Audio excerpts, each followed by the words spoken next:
Для экономики любой страны важно развитие малого бизнеса для того, чтобы создать категорию граждан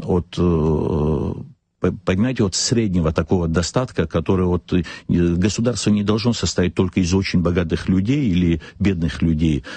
Те люди, которые хотят, и есть категория людей, которые должны заниматься малым бизнесом, категория и социальный слой, значит, наших сограждан должен быть, что средний класс, средний класс, о котором мы постоянно говорим, формирование среднего класса. Не все могут быть олигархами, и никакого желания нету, чтобы разница между бедными и богатыми, эта разница увеличивалась.